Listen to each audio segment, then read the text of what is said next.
찬송하게 하소서. 한량없이 자비하심 증량할 기록도다. 천사들의 찬송. 2024년 10월 14일 월요일 창세기 30장 통독용 말씀 묵상입니다. 기도하시겠습니다.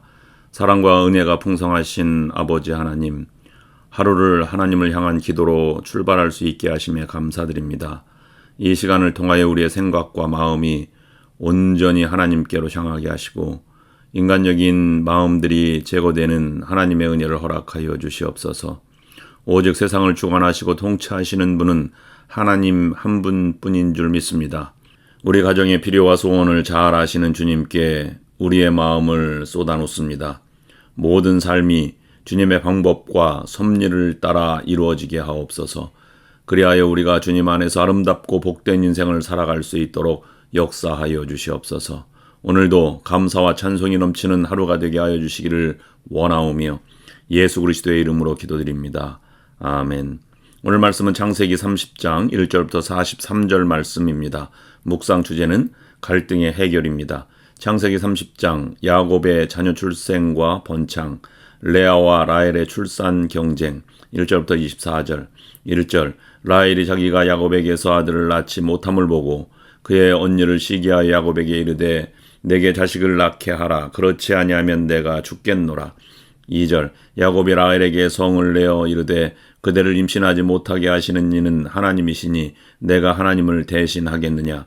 3절, 라헬이 이르되 내 종 비라에게로 들어가라. 그가 아들을 낳아 내 무릎에 두리니 그러면 나도 그로 말미암아 자식을 얻겠노라 하고. 4절, 그의 시녀 비라를 남편에게 아내로 주매 야곱이 그에게로 들어갔더니.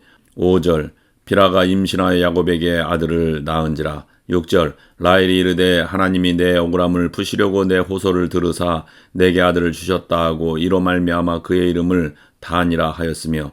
7절, 라헬의 시녀 비라가 다시 임신하여 둘째 아들을 야곱에게 낳으매. 8절, 라헬이 이르되 내가 언니와 크게 경쟁하여 이겼다 하고 그의 이름을 납달리라 하였더라. 9절, 레아가 자기의 출산이 멈춤을 보고 그의 시녀 실바를 데려다가 야곱에게 주어 아내로 삼게 하였더니. 10절, 레아의 시녀 실바가 야곱에게서 아들을 낳으매. 11절, 레아가 이르되 복되도다 하고 그의 이름을 가시라 하였으며.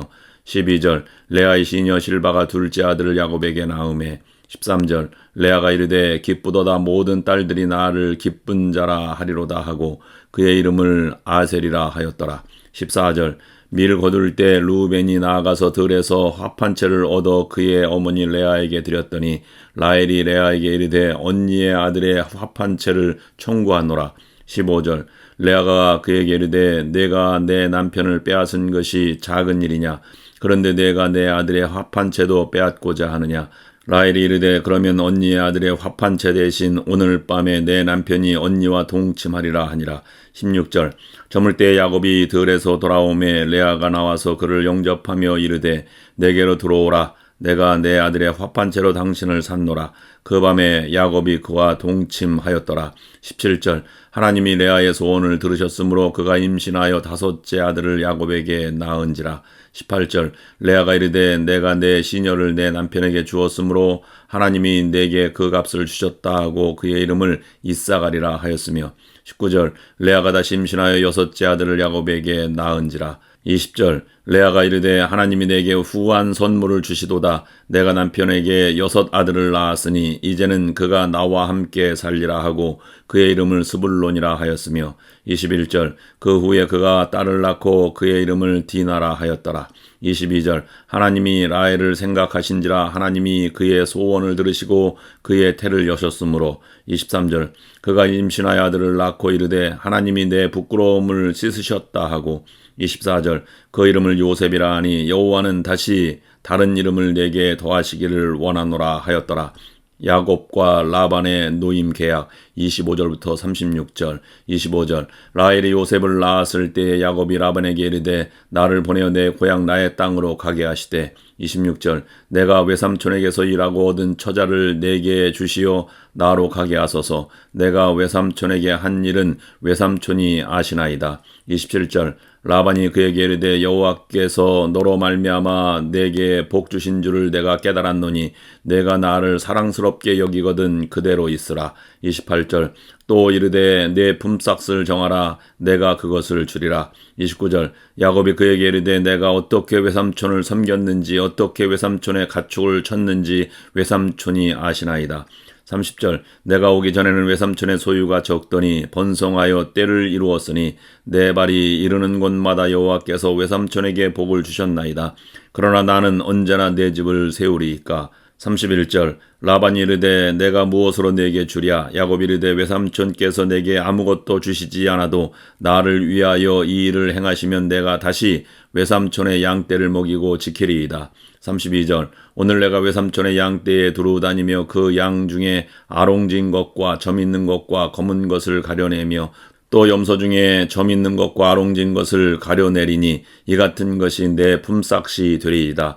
33절 후일에 외삼촌께서 오셔서 내 품삯을 조사하실 때에 나의 의의가 내 대답이 되리이다.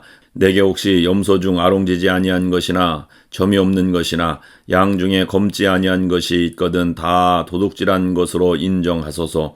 34절 라반이 이르되 내가 네 말대로 하리라 하고 35절 그날에 그가 순염소 중 얼룩무늬 있는 것과 점 있는 것을 가리고 암염소 중 흰 바탕에 아롱진 것과 점 있는 것을 가리고 양 중에 검은 것들을 가려 자기 아들들의 손에 맡기고 36절 자기와 야곱의 사이를 사흘길이 뜨게 하였고 야곱은 라반의 남은 양떼를 치니라. 야곱의 번창 37절부터 43절 37절 야곱이 버드나무와 살구나무와 신풍나무의 푸른 가지를 가져다가 그것들의 껍질을 벗겨 흰 무늬를 내고 38절 그 껍질 벗긴 가지를 양떼가 와서 먹는 개천의 물 구유에 세워 양떼를 향하게 하며 그 떼가 물을 먹으러 올 때에 새끼를 베니 39절 가지 앞에서 새끼를 뱀으로 얼룩얼룩한 것과 점이 있고 아롱진 것을 낳은지라.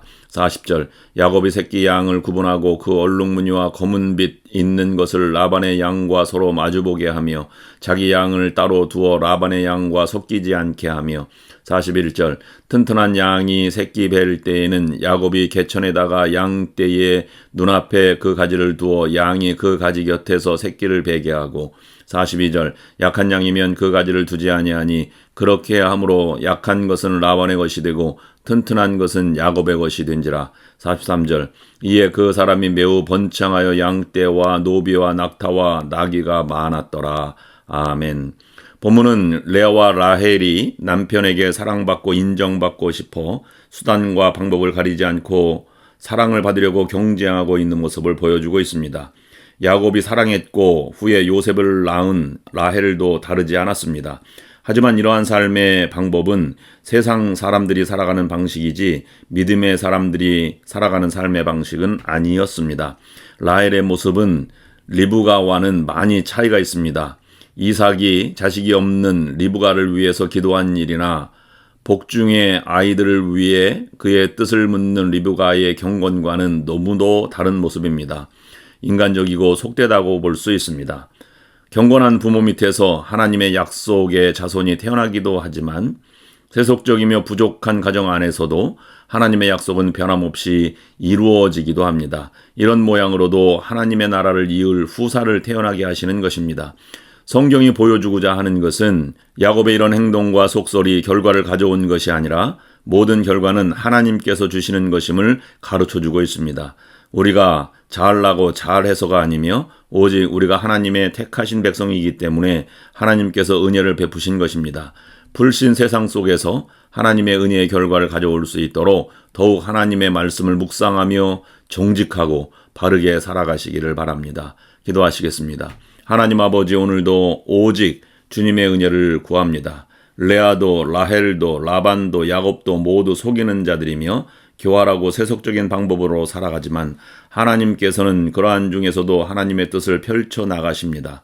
아버지 하나님, 비록 우리의 삶이 형편없을지라도 우리를 향한 긍휼을 그치지 마시고 영원히 그 은혜 날개 아래 살아갈 수 있도록 인도하여 주시며 우리도 하나님의 은혜를 깨닫고 경건하게 살아가는 믿음의 성도들이 될 수 있도록 인도하여 주시옵소서. 예수 그리스도의 이름으로 기도드립니다. 아멘.